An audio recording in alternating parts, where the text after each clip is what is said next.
Boa noite, amigos. Nós estamos aqui na Sociedade de Estudos Espíritas Francisco de Assis, hoje, sexta-feira, dia 10 de junho de 2022, às 18h45, não é?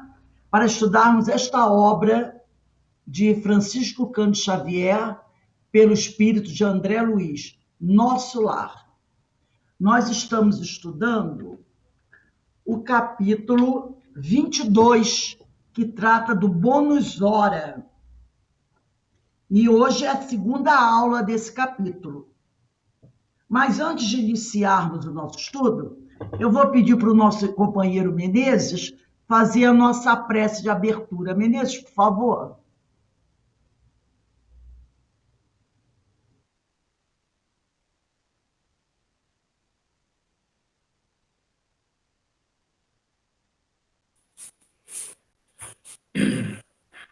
Deus, nosso Pai, Mestre Jesus, querida Mãe Maria de Nazaré, a todos os amigos da espiritualidade, Francisco de Assis, Dr. Bezerra de Menezes, Jesus Gonçalves, todos aqueles que trabalham na caravana do bem e da luz, distribuindo para todos aqueles que sofrem a luz da calma, da cura, do amor e da fraternidade. Distribuindo para nós o estudo dos livros maravilhosos da doutrina, que aqui nesse momento vamos aprender os conhecimentos para a nossa evolução e da razão. Agradecemos, Senhor, e pedimos que neste momento seja considerada a abertura do estudo da noite. Fica conosco, Senhor, hoje, agora e sempre. Graças a Deus. Graças a Deus. Eu estava dando um barulho, vocês estavam ouvindo também? Mas eu acho que devia ser porque estava ligado o celular, alguma coisa assim, né? Devia ter 2 celulares ligados. Estava dando. E agora, o barulho continuou ou parou? O som tá bom? Parou. Tá. O som tá legal? Agora? Tá bom. Então tá. Então, como eu falei, vamos estudar a obra Nosso Lar e o capítulo 22. Eu vou iniciar um pouquinho antes de onde nós paramos na aula passada. Vê se vocês encontram aí, logo na segunda folha, tem a primeira folha, a folha de trás, uma frase que diz assim: cada habitante de nosso lar, tá? Eu vou ler esse pedaço, vou ler o outro, só para a gente pegar o assunto. Cada habitante de nosso lar recebe provisões de pão e roupa, no que se refere ao estritamente necessário. Mas os que se esforçam, olha aí, a motivação por aproximação, mas os que se esforçam na obtenção do bônus hora conseguem certas prerrogativas, quer dizer, benefícios na comunidade social. O espírito que ainda não trabalha poderá ser abrigado aqui. No entanto, os que cooperam podem ter casa própria. O ocioso vestirá sem dúvida, mas o operário dedicado vestirá o que melhor lhe pareça. Olha isso aqui, gente. Quando o indivíduo vai reencarnar, ele forma o perispírito dele do que há de elementos no fluido cósmico, do fluido daquele planeta, para formar o seu perispírito. Não é assim? Ele recolhe no fluido cósmico do planeta os elementos para formar o seu perispírito. Isso é com todos.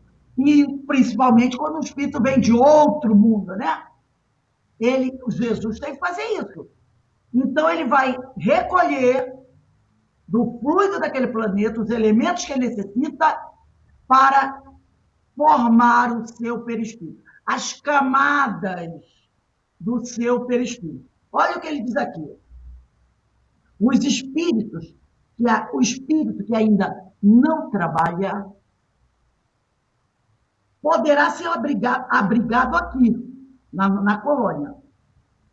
No entanto, os que cooperam podem ter casa própria. Aí ele diz assim, ó, o ocioso vestirá sem dúvida. O ocioso terá também o seu perispírito, mas o operário dedicado vestirá o que melhor lhe pareça. Lembra quando eu falava da feira? Quem vai na feira 9 horas da manhã e quem vai na feira 3 horas da tarde? Né? Então, isso aqui. Todos terão perispírito. Todos. Mas o operário dedicado vestirá o que melhor lhe pareça. Olha que interessante isso, né? E aí ele diz aqui, compreendeu? Diz ela para o André Luiz. Dona Laura, compreendeu? Aí ele entra assim, os inativos podem permanecer nos campos de repouso ou nos parques de tratamento, favorecidos pela intercessão de amigos. Entretanto, as almas operosas conquistam o bônus hora e podem gozar a companhia de irmãos queridos nos lugares consagrados ao entretenimento ou contato de orientadores sábios nas diversas escolas dos ministérios geral. Precisamos conhecer o preço de cada nota de melhoria e elevação. Então, ela está falando aqui das virgens prudentes e das virgens nécias. Ela está falando aqui daquele que é o trabalhador operoso e do trabalhador negligente, que é um trabalhador inativo. Ou melhor, se ele é inativo, ele não é nem trabalhador. Do servo negligente, daquele que tem a motivação pelo afastamento e do que tem a motivação pela aproximação. Do operoso e do preguiçoso. E aí, eu trouxe aqui um PDF para a gente continuar a conversar sobre esse assunto que nós estudamos no estudo das parábolas. Nós vamos... Olha o planejamento. Eu acho que a espiritualidade está desconfiada que a gente tem que falar mais sobre esse assunto. Eu acho que a espiritualidade está... Quanto mais talentos você tiver, melhor você ficará nesses ministérios que são oferecidos. Exatamente. Eu acho que a espiritualidade está desconfiada que a gente trabalhava sobre isso, né? Eu trouxe um PDF do livro, olha quem? Joana de Anjos, Conflitos Existenciais. Olha o capítulo 2, preguiça. A Joana vai falar sobre preguiça. É o tema que a gente estava falando, né? Fatores causais da preguiça. A preguiça ou propensão para inatividade. Fica mais bonito, né? Propensão para inatividade. Ou preguiça para não trabalhar, também conhecida como lentidão, para executar qualquer tarefa, ou caracterizada como negligência, moleza, tardança, é desvio de conduta. Ela arrumou um monte de sinônimos, percebeu? Ela botou um monte de sinônimos. Negligência, moleza, tardança. Tudo isso é inatividade.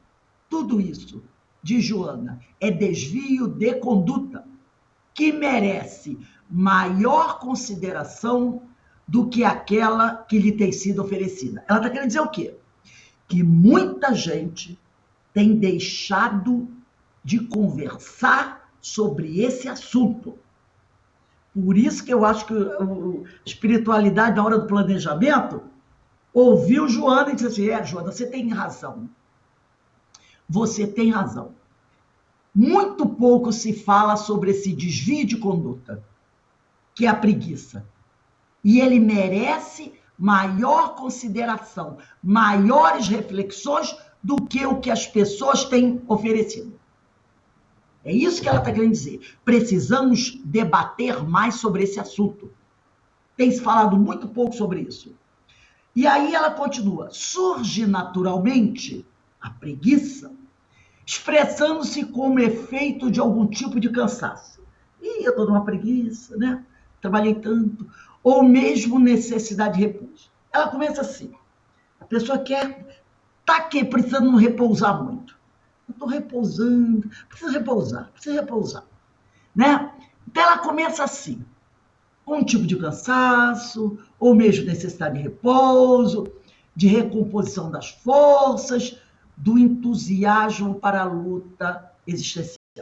Então a pessoa faz uma coisa, não, gente, eu tenho trabalhado muito, eu preciso repousar. Não quer dizer que você não deva repousar, mas ela está chamando a atenção para essa, vamos dizer assim, insistência de falar demais em repouso. O repouso é necessário, mas cuidado quando a gente estiver apelando demais para a necessidade do repouso. Aí ela diz assim, todavia, quando se torna prolongado o período reservado para o refazimento das energias, optando-se pela comodidade que se nega às atitudes indispensáveis ao progresso, apresenta-se como fenômeno anômalo de conduta.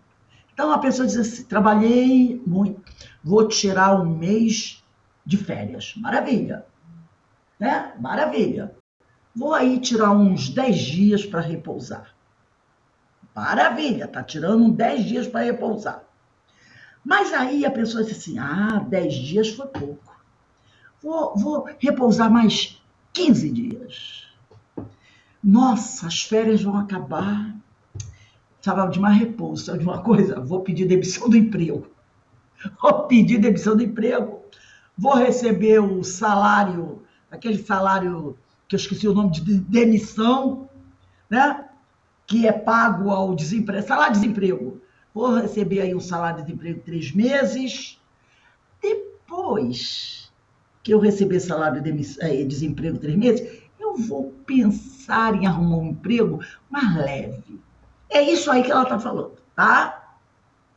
Então, quando se torna prolongado o período reservado para o refazimento das energias, optando-se pela comunidade que se nega às atitudes, né, indispensáveis ao progresso, apresenta-se como fenômeno anômalo da conduta.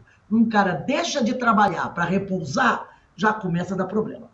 A preguiça pode expressar-se de maneira tranquila, quando o paciente se permite muitas horas de sono, né?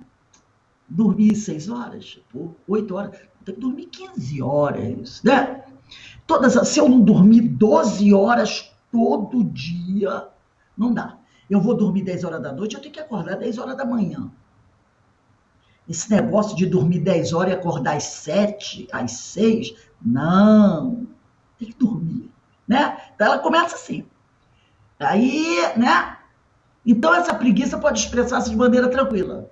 Quando o paciente se permite, né, muitas horas de sono, permanência prolongada no leito, mesmo após haver dormido, cortinas cerradas e ambiente de sombras, sem que o tempo seja aproveitado de maneira correta para leituras, reflexões e preces. Então a pessoa foi dormir 11 horas da noite, acordou 9 horas da manhã, mas não quer levantar da cama, não está doente, se estiver doente é o departamento, né? Tá falando com isso saudável. Aí não abre a cortina não, quero ficar mais um pouco no escurinho, quero ficar mais um pouquinho na cama, e aí embala no outro sono e vai até 2 horas da tarde. A pessoa tem que começar a prestar atenção a esse tipo de coisa. Entendeu? É isso que ela está dizendo. Presta atenção nisso. Você dormiu 7, 8 horas. Acordou. Não quer nem levantar para fazer higiene. Quer ficar na cama. Ou se levanta, vai lá, toma um cafezinho, volta para a cama, nem as cortinas abre. Já embala no soninho ali de novo. Atenção. Porque você está deixando de aproveitar horas preciosas que você podia utilizar para fazer uma série de coisas. Você podia aproveitar para fazer leituras, reflexões, uma atividade, preces. Entendeu? E, no entanto, essas horas estão se escoando. Não perturba os demais igualmente e ele fica ali, no cantinho dele. E diz aqui, eu estou no meu cantinho, estou no meu quartinho, na minha caminha, no escurinho, não estou perturbando ninguém. Igualmente, não se predispõe ao equilíbrio nem ação. É aquilo que nós falamos. Eu não estou fazendo mal para ninguém. Estou aqui no meu cantinho, no escurinho do meu quarto. Mas também não está se predispondo ao equilíbrio nem à ação. Não faço mal, mas também não faço bem. Falamos disso na aula passada. Lentamente, essa conduta, com o tempo, faz-se enfermiçar, gerando conflitos psicológicos, ou deles sendo resultante. E pode ser até um processo obsessivo. Um processo obsessivo. A gente tem que estar alerta para tudo isso. Em face das ideias perturbadoras de que não se é pessoa de valor. Ninguém vai precisar de mim para nada. Né? De que nada lhe acontece de favorável. De que não tem merecimento, nem os demais lhe oferecem consideração. Deixa eu ficar aqui no meu canto. Ninguém gosta de mim, eu também não gosto de ninguém. Né? Ninguém me ama, ninguém me quer, eu também não amo ninguém, não quero ninguém. Ninguém sente minha falta. E começa nessa coisa, né? Esse tormento de Joana, que se avoluma, transforma-se em pessimismo, que propele cada vez mais a situações de negatividade e de ressentimento. Se alguém quiser falar alguma coisa, pode falar, tá, gente? Então, a gente percebe que é um crescente, tá? É um crescente. Pode também transformar-se em mecanismo de autodestruição, em face da crescente ausência de aceitação de si mesmo, perdendo o necessário contributo da autoestima para uma existência saudável. Então, daí vai surgindo uma série de coisas: pessimismo, depressão, autovalorização, ou melhor, baixa valorização, baixa autoestima, e as coisas vão crescendo. A pessoa assume posição retraída e silenciosa, evitando qualquer tipo de estímulo que a possa arrancar da constrição a que se submete espontaneamente. Então, ela vai se fechando em si, como uma ostra danosa, torna os membros laços, a mente lenta no raciocínio. Então, nesse momento, a pessoa já está totalmente afetada, porque ela já se considera não muito bem, não muito boa, o seu corpo já tem aquela lassidão, já vai se movimentando devagar, parece que ela está dentro na praia, tendo que atravessar as ondas, né? Aquele peso. A mente já começa a não ter aquele expertise, né? Aquela rapidez. Todo o conjunto vai sendo afetado. Sob outro aspecto de Joana, pode apresentar-se como perda do entusiasmo pela vida.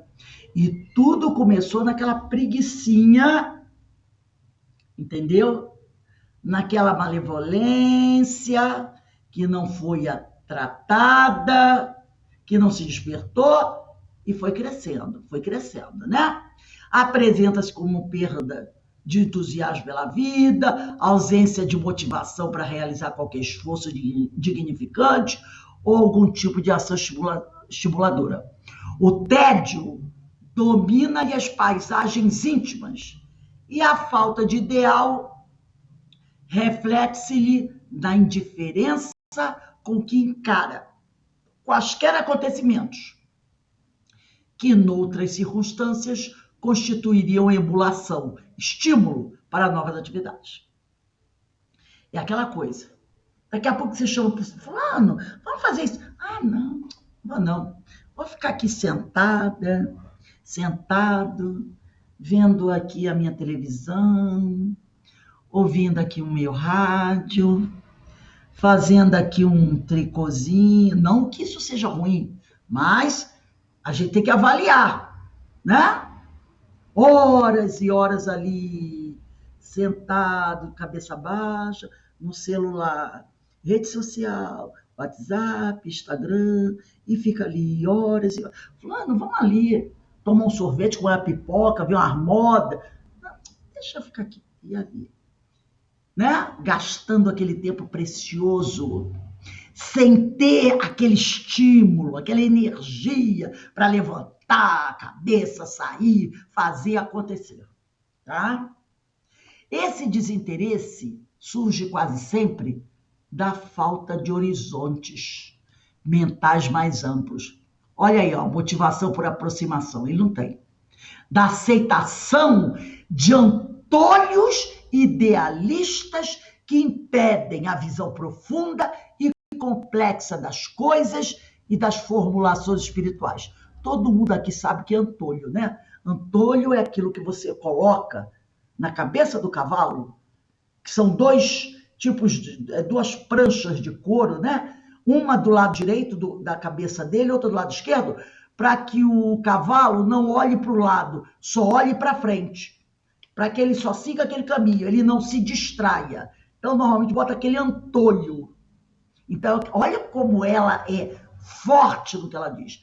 Esse desinteresse surge quase sempre da falta de horizontes mentais mais amplos, da aceitação. A criatura aceita colocar em si antolhos idealistas que impedem a visão profunda e complexa das coisas e das formulações espirituais.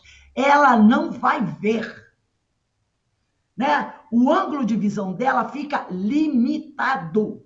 Olha aí, ó, limitando o campo de observação cada vez mais estreito, que perde o colorido e a luminosidade. Ela só olha para aquele mesmo ponto, e ali fica. Olha como Joana é contundente. Olha como esse estudo tem a ver com o outro. Ela vai fundo, ela incomoda. E isso precisa ser feito. Por isso que ela diz, esse tema tem sido muito pouco falado e ele merece mais reflexões, porque tem muita gente desencarnando assim.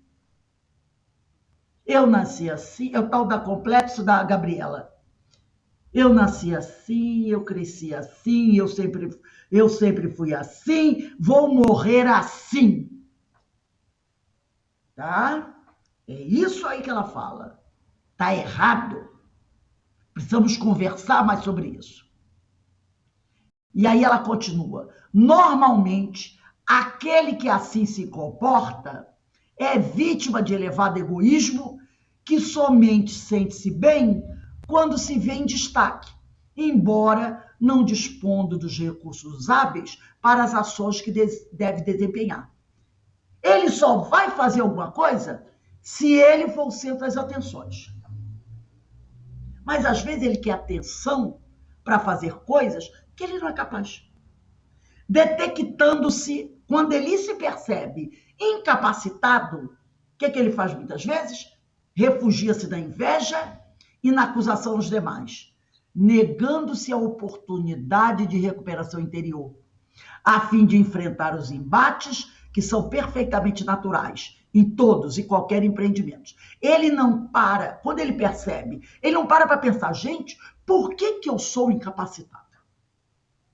Por que eu não estou conseguindo? Ele não faz essa pergunta, sabe por quê? Porque ele tem medo que alguém responda.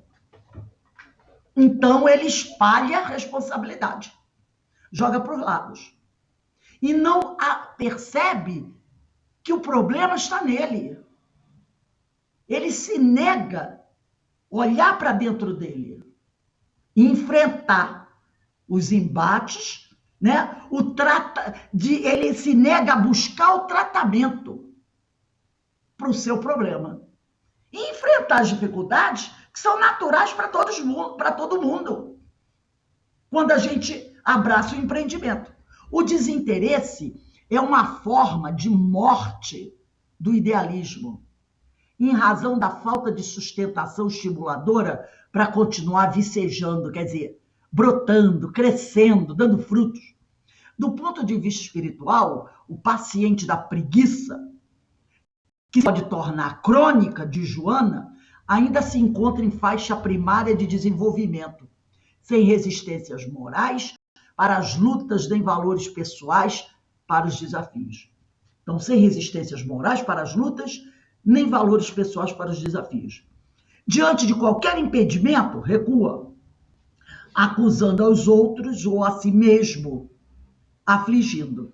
Ele acusa o outro ou a si mesmo aflige, no que se compraz para fugir da responsabilidade que não deseja assumir. Entendeu? Então ele diz, você que é culpado, você é isso, você é aquilo. E aflige a si mesmo. E ele faz isso para fugir da responsabilidade que ele não quer assumir. Transtornos gerado pela preguiça. Alguém gostaria de falar alguma coisa sobre essa primeira parte aqui que nós lemos? Nossa, ela é uma outra explicação do estudo que a gente fez. Exato. De uma outra forma. Mas é a mesma coisa, a mesma coisa. Motivação por aproximação, motivação por afastamento. Exatamente. É exatamente. Só que ela traz um outro enfoque psicológico, atrás da psicologia. E falando sobre a preguiça, bem claro. Ela não bota nem a palavra assim, ociosidade. Né, que é mais bonitinho? Ociosidade. Não, ela fala preguiça. Ela é e é uma porta aberta para a obsessão também, né? Claro, claro. Lembra aquele ditado popular? Carpintaria vazia, oficina do diabo? Sim. Aí a gente vai entendendo esses ditados populares que o pessoal lá dos antigamente falavam. Né? Aquele pessoal que você diz, pessoal do antigamente. Era isso aí que você falou, da Constantina. E ela está falando aqui da depressão também, ela está entrando no campo da depressão. Também. E tudo que ela está mostrando o quê? Que tudo gerado. Um início que, se você combater no início, não avança. Entendeu? Quando ela fala, eu vou acordar, eu vou dormir 10 horas por noite, 6 horas é muito pouco, né? Dizem que pessoa, depois dos 50, dorme menos. Não concordo com isso, não. Aí ela começa assim, né? Você dorme um pouco mais, aí levanta, toma um café, volta para a caminha quentinha, não abre... Percebe? Começa com aquilo que você diz. O que isso tem de mais? Ela mostra que pode começar por aí. Uma coisa que você fazia uma vez por semana, passa a fazer todos os dias. Entendeu? Ah, eu não vou sair não, vou ficar dentro de casa aqui, na minha casinha bonitinha, né? Não, vamos sair, vamos visitar o museu, vamos ver uma coisa bonita, de repente a gente vê algo e abre a nossa cabeça, a gente tem uma ideia. Não, deixa eu ficar sentadinha aqui no meu sofazinho, entendeu? É isso que ela está falando. O que parece uma coisa tão natural pode se tornar um estado patológico ou se tornar um grave processo obsessivo. E até um problema de saúde física. É disso que ela está falando. Então, ela é muito cirúrgica. Ela chama a nossa atenção mesmo, né? E aí, vamos lá. Transtornos gerados pela preguiça. Eu adorei o nome preguiça. Ela não usou ociosidade. Só aqui, ó, que ela vai dizer no início. Mas o título é Transtornos gerados pela preguiça. A entrega à ociosidade torna débil o caráter do paciente. Questão, como você disse, Carmen, psicológica, entendeu? Impedindo de realizar qualquer esforço em favor da recuperação. Sentindo-se bem, de certa forma, patologicamente, com a falta de atividade, a tendência é ficar inútil, tornando-se um pesado fardo para a família e a sociedade. Ele fica bem, eu tô bem, né? Tô bem, tô aqui curtindo, né? Meu sofazinho, minha esteira, minha rede, minha espreguiçadeira. Tô aqui bem. Então, esse sentir bem, ela diz, pode ser uma forma patológica, com a falta de atividade. E a tendência é ficar o quê? Inútil, tornando-se um pesado fardo para a família e a sociedade. O corpo de Joana é instrumento do espírito. E nós estudamos isso. E vamos falar disso de novo hoje. Que necessita de exercício, de movimentação, de atividade, a fim de preservar a própria estrutura. O corpo não foi feito para ficar deitado. Deitado ele vai ficar quando a gente morrer. Ou então está deitado no hospital. E mesmo assim, no hospital você pode fazer alguma coisa. Né? Então, o corpo é instrumento do espírito que necessita de exercício, de movimentação, de atividade, a fim de preservar a própria estrutura. Você mesmo vê, quando uma pessoa quebra um braço, uma perna, e fica muito tempo com aquela parte do corpo imobilizada, o que acontece? Depois de 30, 40 dias de mobilização, vai para a fisioterapia. Atrofia. Exatamente. Vai ter que ir fazer fisioterapia. 30 dias você já tem que fazer fisioterapia. Eu passei por isso, quando eu quebrei a clavícula e o braço teve que ficar preso rente ao corpo. Fisioterapia, porque não mexe de jeito nenhum, endurece tudo, atrofia. O corpo é instrumento do espírito, que necessita de exercício, de movimentação, de atividade, a fim de preservar a própria estrutura. Enquanto o espírito exige reflexões, pensamentos edificantes contínuos para nutrir-se de energia saudável, o corpo impõe outros deveres a fim de realizar o mistério para o qual foi elaborado. O corpo precisa de movimento e a mente também, é o que ela está dizendo aqui. Porque mente, como aquele ditado popular, né? Mente vazia, carpintaria do diabo. Então, a mente como corpo também precisa de atividade, O espírito exige reflexões, pensamentos edificantes para nutrir-se de energia saudável. O corpo impõe outros deveres a fim de realizar o mistério para o qual foi elaborado. Em razão do pessimismo que se assenhoreia do enfermo, porque o preguiçoso, aquele contumaz, é um doente, a sua convivência faz-se difícil e o seu isolamento mais o atormenta, porque a autolamentação passa a constituir-lhe uma ideia fixa, culpando também as demais pessoas por não se interessarem pelo seu quadro, nem auxiliá-lo. Porque aí ele começa a botar a culpa dos outros. Ah, ninguém me ajuda, ninguém me quer, ninguém me ama. Em realidade, ele não está pedindo ou desejando ajuda real. Antes apresenta-se reclamando da sua falta para melhor comprazer-se na situação a que se entrega espontaneamente. Então, quando ele reclama, ninguém me ajuda. Na realidade, ele não quer que ninguém venha ajudá-lo. Ele quer continuar naquela autolamentação, se comprazendo na situação em que ele está. Os outros olham e dizem, poxa, ele está pedindo ajuda. Não, ele não está, não. A existência na Terra é constituída por contínuos desafios, que sempre estão estimulando a conquista de novas experiências, ao desenvolvimento das aptidões adormecidas, ao destemor e à coragem, em contínuas atividades enriquecedoras. A vida na Terra exige motivação por aproximação. Tá?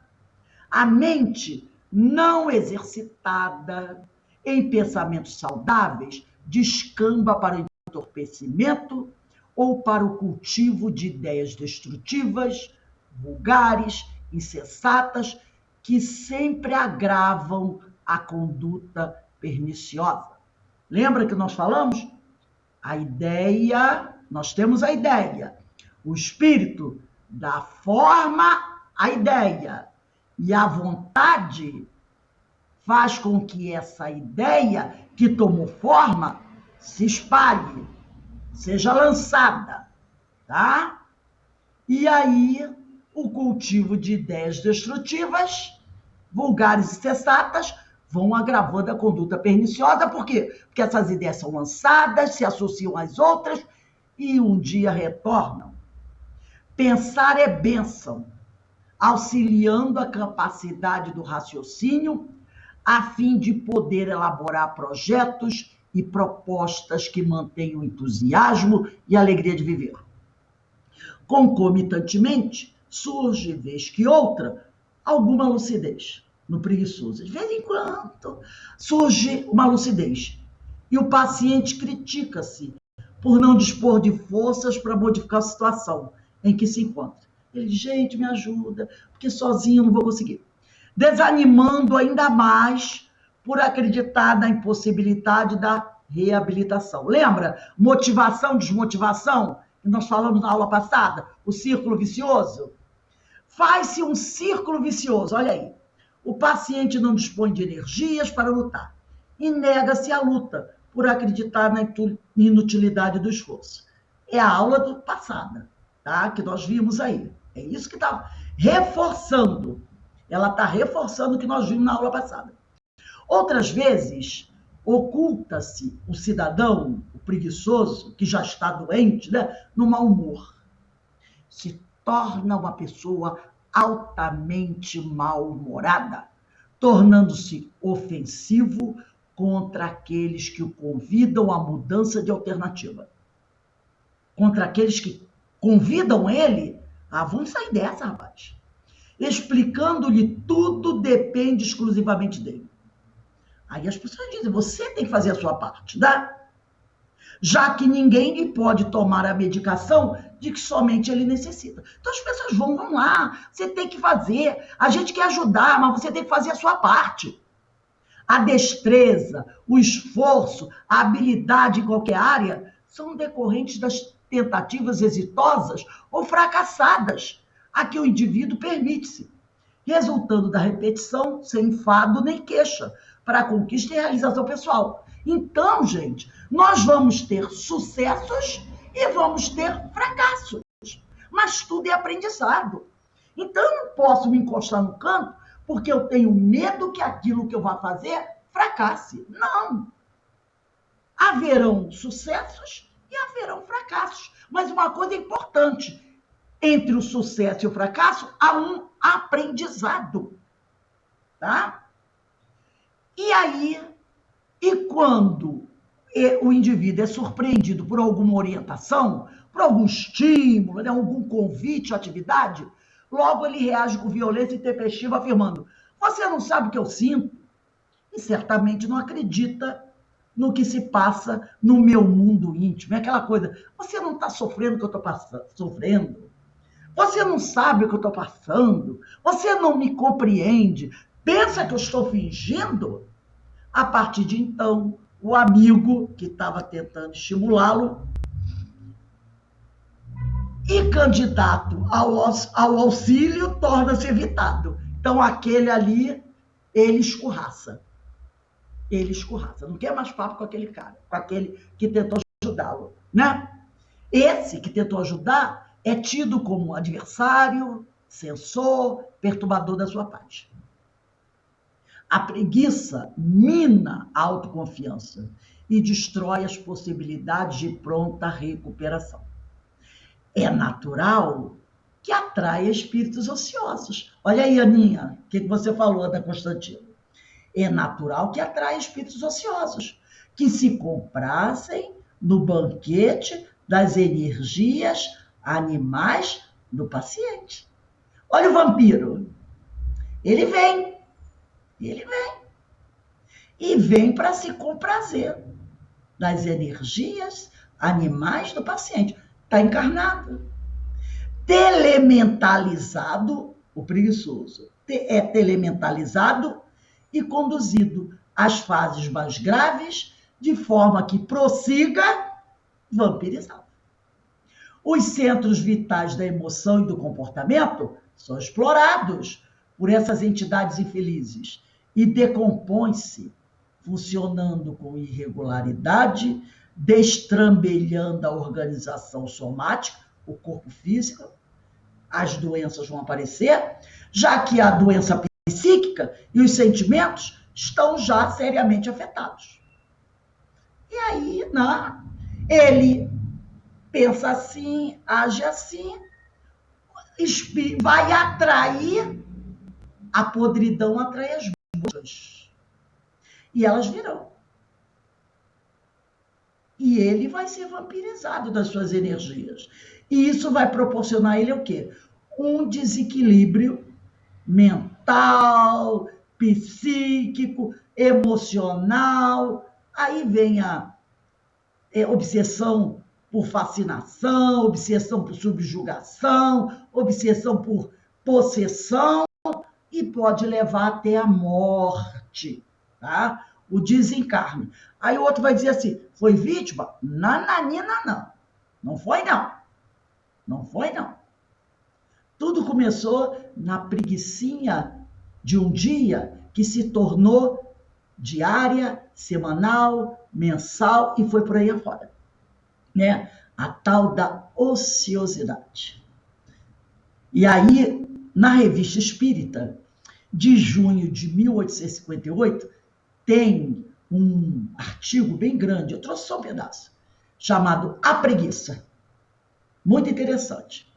Quem quiser lê-lo, tem umas 3 páginas mais ou menos. Mas eu trouxe um trecho, onde Kardec não, é um outro espírito que eu botei aqui no final, que vai escrever sobre isso, um espírito bastante importante. Ele diz assim, eu vos digo que a força não foi dada ao homem, nem a inteligência ao seu espírito, para consumir os dias na ociosidade, mas para ser útil aos semelhantes.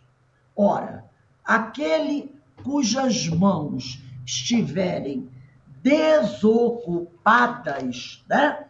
Aqueles que as mãos estiverem desocupadas, e o espírito ocioso será punido e deverá recomeçar a sua tarefa. Então, aquele cujas mãos estiverem desocupadas e o espírito ocioso será punido e deverá recomeçar a sua tarefa. Em verdade vos digo que sua vida será posta de lado como uma coisa que a ninguém aproveita. Lembra do saco de batata que estragou? Quando seu tempo se cumprir. Compreender isso como uma comparação. Tá, gente? Comparação. Qual dentre vós, se tiverdes em vosso pomar uma árvore que não dê bons frutos, não dirá a seu servo: cortai essa árvore e lançai-a no fogo, porque seus ramos são estéreis. Ele está fazendo uma comparação com uma das parábolas, né? Ora, assim como tal árvore, a figueira estéril, lembra? Ora, assim como tal árvore será cortada por causa de sua esterilidade, a vida do preguiçoso será posta no refúgio por ter sido estéril em boas obras. Está fazendo uma comparação. Então, não é? O que vai acontecer com esse irmão? Futuras reencarnações de muita dor e muito sofrimento. E esse texto da Revista Espírita é uma dissertação moral muito boa, muito interessante. Esse título que tem no início: ditada por São Luís, a senhorita Hermance Dufour. Foi escrita no dia 5 de maio de 1858. E para a gente encerrar aqui o PDF, tem também uma mensagem pequena, né, de Emmanuel, no livro Justiça Divina. Aquele livro que estuda o céu e o inferno, o livro Céu e Inferno, né? Publicado por Allan Kardec. E esse trecho de Emmanuel, ele diz, esse capítulo, né, chama-se Sirvamos Sempre. Está no livro Justiça Divina. Sirvamos sempre. E Emmanuel diz assim: preguiça é o ópio das trevas. Os que não trabalham transformam-se facilmente em focos de tédio e ociosidade. Revolta e desespero, tudo que a Joana disse. Desequilíbrio e ressentimento, pessimismo e loucura. Então, olha aí. Preguiça é o ópio das trevas, os que não trabalham transformam-se facilmente em focos de tédio e ociosidade. Revolta e desespero, desequilíbrio e ressentimento, pessimismo e loucura. E eu queria encerrar com aquele texto, um texto pequeno, que o José Passini, eu trouxe, que é do José Passini, em que nós lemos na última aula. Eu queria encerrar com esse texto do José Passini, quando ele diz assim: devemos meditar sobre a qualificação exigida dos trabalhadores desencarnados. Desencarnei, vou para a colônia ABC, aí eu queria trabalhar aqui.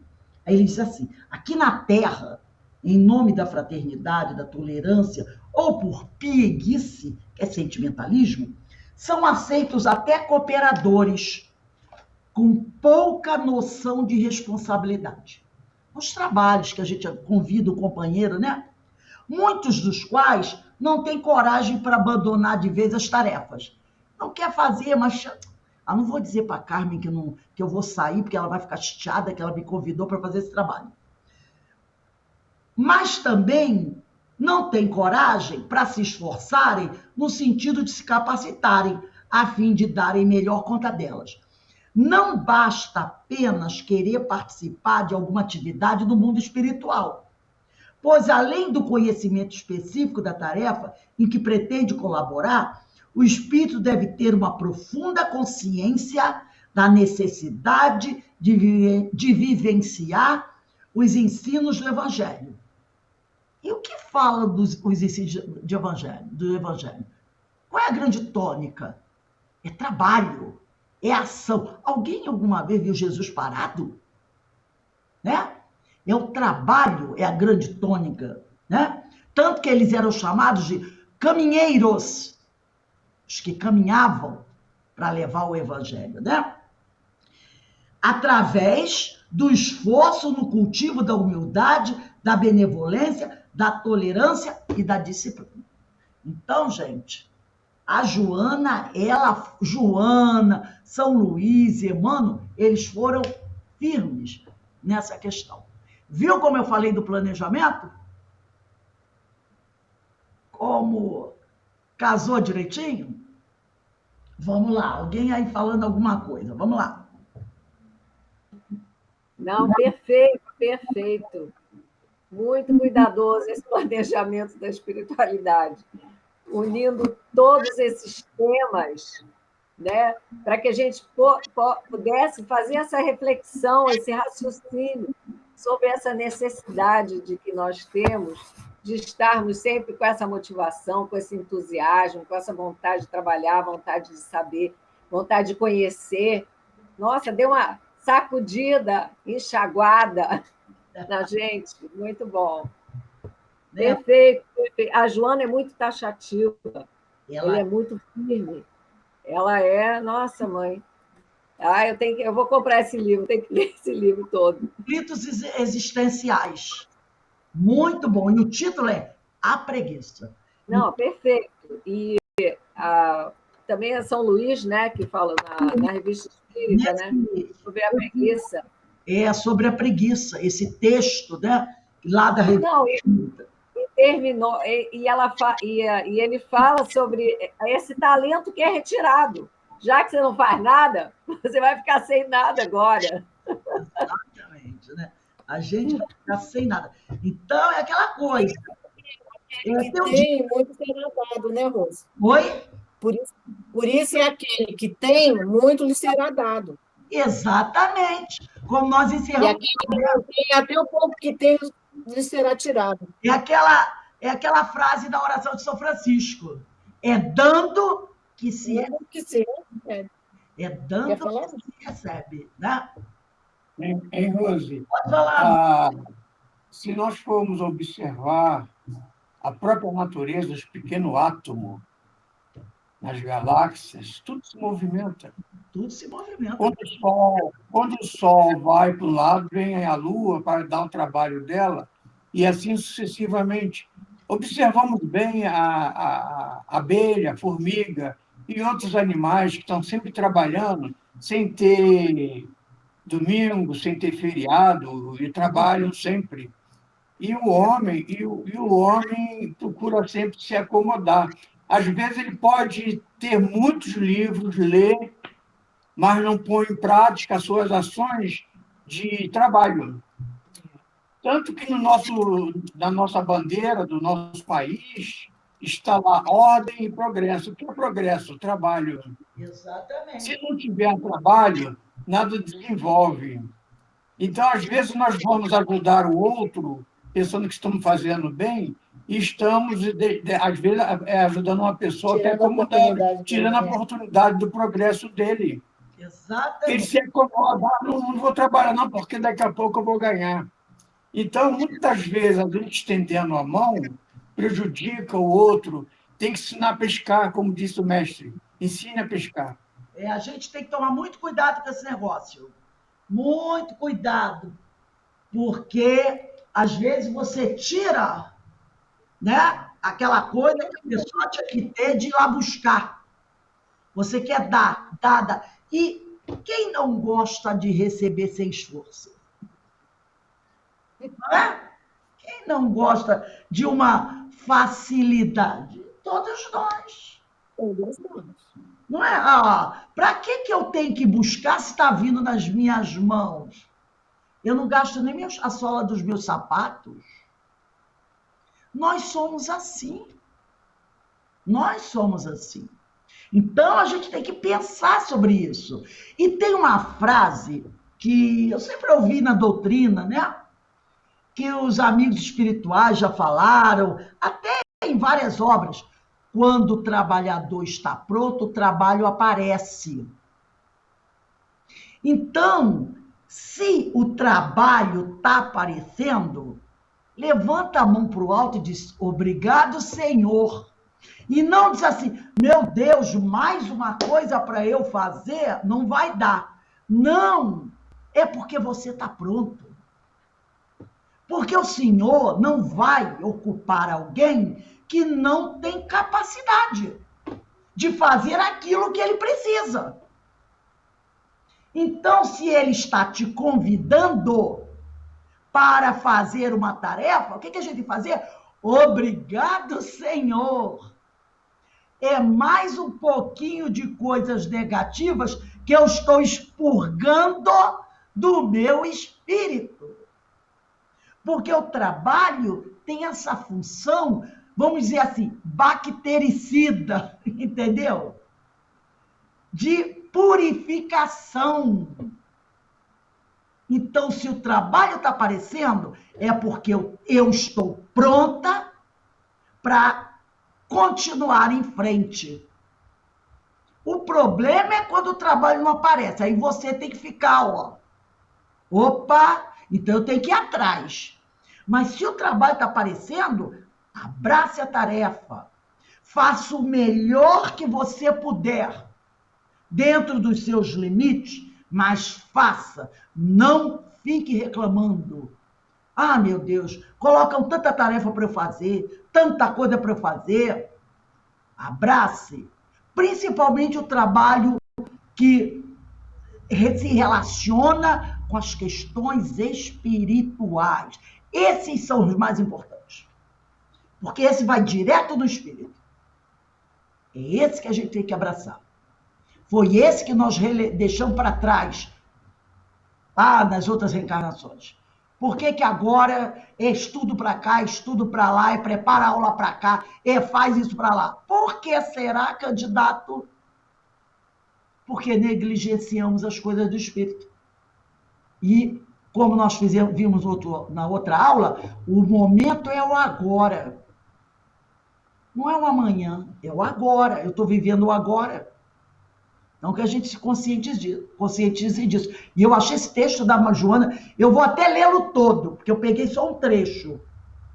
Deve ser, sabe, aquele que você lê e diz assim, meu Deus.